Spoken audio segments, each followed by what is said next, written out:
Hello everyone. இந்த வீடியோவில் நாங்கள் அடுத்து கேஎல்ல எக்ஸ்ப்ளோர் பண்ண ஸ்கை சிட்டி பற்றி தான் பார்க்க போகிறோம். இது சிட்டியை விட்டு கொஞ்சம் அவுட்டரில் தான் லொக்கேட் ஆகிருக்கு. நாங்கள் வேறு ஈவினிங் பீக் ஹவர்ஸில் கிளம்புனோமா, ஃப்ரைடே ஈவினிங் வேறு. நாங்கள் ரீச் ஆகவே 65 to 70 மினிட்ஸ் ஆகிடுச்சுங்க. செம்ம டிலே, செம்ம டிராஃபிக்கு. ரீச் ஆகிறப்போ எங்கடா போய் ரெஸ்ட் எடுப்போன்ற மாதிரி தான் இருந்தது. பட் ஸ்டில் இந்த பார்க் 11:30க்கு தான் க்ளோஸுன்றதுனால எங்களுக்கு இனஃப் டைம் இருந்ததுங்க ஃபுல்லாக எக்ஸ்ப்ளோர் பண்ணி முடிக்க. நாங்கள் எங்கள் லாங் வாட்டர் ஸ்லைட் தான் புக் பண்ணியிருந்தோம். ஸோ ஃபஸ்ட்டு அங்கே போயிடலான்ட்டு அங்கே ரீச் ஆயாச்சு. அவங்க வாட்டர் ப்ரூஃப் கவர் கொடுத்துருந்தாங்க. மகிக்கு மாட்டுறப்ப தான் சைஸ் பத்தில் கொஞ்சம் ஃபன்னியாக இருந்தது. ஸ்டில் எல்லாம் போட்டுட்டு வாட்டர் ரைட் கிளம்பியாச்சு. நாங்கள் பயப்படுவானோன்னு நினச்சோம். அவன் ஸ்ட்ராங்காக தான் பேசினான், நான் உங்கள் கூட வரேன், பயப்பட மாட்டேன் அப்படின்னு. பார்த்தா ஹாஃப் ரைடு வரைக்கும் சார் ஓகேவாக தான் இருந்தார். அது கார்னர்ஸில் எல்லாம் டேஷ் ஆகுதா, ஸோ கொஞ்சம் பயந்துட்டான்.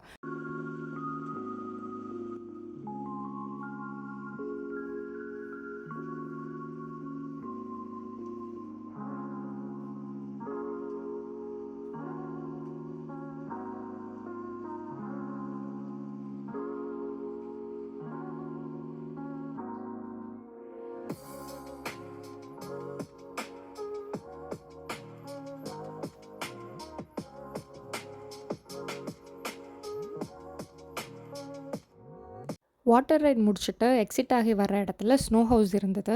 எங்கள் யாருக்கும் பெருசாக இன்ட்ரெஸ்ட் இல்லை. ஸோ நாங்கள் க்ராஸ் ஆகி வந்துட்டோம். மஹி பார்த்தா அங்கே ஒரு வாலில் வந்துட்டு கிளாஸ் வால் கொடுத்துருந்தாங்க. One side of the snow ஹவுஸும் நம்ம வெளியில இருந்து பார்க்க முடியும் உள்ளே என்னெல்லாம் நடக்குதுன்னு. மஹிக்கு செம்ம எக்ஸைட்மெண்ட் ஆகிடுச்சு. நான் இப்போவே ஸ்னோ ஹவுஸ் போகணும், நான் ட்ரை பண்ணி பார்க்க போகிறேன் அப்படின்ட்டான். சரி, ஓகே, நாங்களும் இதுவரை கூட்டிகிட்டு போனதில்லை. நாங்கள் டைவர்ட் பண்ணுறதுக்கு வேறு நிறைய ரைட் காமிச்சோம். அவன் ஸ்னோ ஹவுஸ் தான் வேணும்னு நின்னனால ஓகே இங்கேயே போகலாம் அப்படின்னு டேடியும் அவனும் மட்டும் உள்ளே போனாங்க. உங்களுக்கு பார்த்தாலே தெரியும், செம்ம சேட்டை தான். சூப்பராக எக்ஸ்ப்ளோரும் பண்ணியிருக்கிறான். மேபி கார்ட்டூன் பார்த்து அவனுக்கு இன்ஸ்பயர் ஆகிருக்கானா என்னென்னு எங்களுக்கு தெரியல. ஏன்னா ஸ்னோவெல்லாம் அவன் பார்க்கணும், விளையாடணும்னு சொல்கிறது எங்களுக்கே ஆச்சரியமாக தான் இருந்தது. எங்களுக்கு அவுட்ஃபிட் வைஸ் என்ன கன்சர்ன்னா, அவங்க கொடுத்த க்ளவ் வந்துட்டு உள்ளன்னா அது 4 டிகிரி 5 டிகிரி கோல்டு தாங்குற அளவுக்கு இல்லை.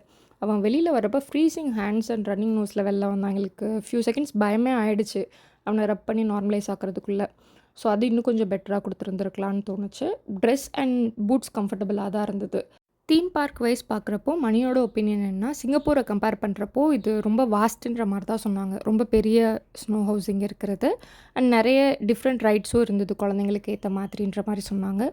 எங்கள் 2 பேருக்கு என்ன மெமரி ஞாபகம் வந்ததுன்னா, நாங்கள் 2 பேரும் ப்ரெக்னென்ட் ஆகிட்டோன்னு தெரிஞ்சு ஃபஸ்ட்டு செக்கப் போவோம் இல்லையா. சிங்கப்பூரில் எங்களுக்கு ஜுராங் ஈஸ்டில் இருந்தது எங்களோட கிளினிக். நாங்கள் செக்கப் போகிறப்போ டாக்டர் செக்லாம் பண்ணிவிட்டு இது ரொம்ப அர்லி, இன்னும் ஹார்ட் பீட் கூட ஸ்டார்ட் ஆகலை, போயிட்டு ஒரு 40-60 டேஸ்க்கு அப்புறம் வாங்கன்ற மாதிரி சொல்லியிருந்தாங்க. ஏன்னா நாங்கள் கிட்டில் செக் பண்ணிட்டோம், கிட்டில் பாசிட்டிவ்னு வந்துருச்சு. எங்களுக்கு தெரியல எப்போ போகணும் என்னென்னு. ஸோ போனதும் இது பாசிட்டிவ் தான், but still you have to take some டைம்னு சொன்னதுக்கப்புறம் மார்னிங் கிளினிக்கில் டாக்டரை பார்த்துருக்கோம். ஆஃப்டர்நூன் மணி லீவ் எடுத்துட்டாங்க. எங்களுக்கு என்ன பண்ணுறதுன்னு தெரியல. நியர்பையில் ஜுராங் ஈஸ்டில் ஒரு ஸ்னோ ஹவுஸ் இருக்குது, அது புக் பண்ணிவிட்டு அங்கே எக்ஸ்ப்ளோர் பண்ண போயிருந்தோம். அப்போது வந்துட்டு நமக்கு பெருசாக நாலேஜ் இல்லை இல்லையா, ஃபஸ்ட் ப்ரெக்னென்சி வேறு. அப்போது ஸ்லைடெல்லாம் இருந்தது, அதெல்லாம் பண்ணிவிட்டு திட்டுன்னு சொல்ல முடியாது, நிறைய அட்வைஸ் வாங்கினேன். இப்படிலாம் பண்ணலாமா ப்ரெக்னெண்ட்டாக இருக்கிற பொண்ணு, பட் இட்ஸ் ஓகே. அதெல்லாம் யோசிச்சு பார்க்குறப்போ இன்றைக்கி இவன் வெளில வந்து இவனும் ஸ்னோ ஹவுஸில் விளையாடுறது பார்க்குறப்போ ரொம்ப ஹாப்பியாக இருக்குது. மெமரிஸ் பிரிங் பேக் அப்படின்ற மாதிரி இருக்குது. பட் யா, நாங்கள் ப்ரெக்னெண்ட்டாக இருந்தப்போ நிறைய நல்லா சேட்டை பண்ணமோ அதெல்லாம் ட்ரிபிள் த டைம் அவன் வெளில வந்து பண்ணிகிட்ருக்கிறான்.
நைட் 11:30 வரைக்கும் விளையாண்டாச்சு. ஸ்டில் அவனுக்கு வீட்டுக்கு கிளம்ப இஷ்டமே இல்ல. டைம் ஓவராங்கன்னா எல்லாரும் வீட்டுக்கு போகணுங்களா? சரி நாளைக்கு வரலாம். சரி வா டாடி கூப்பிட்டு போகிறேன் விளையாடலாம்.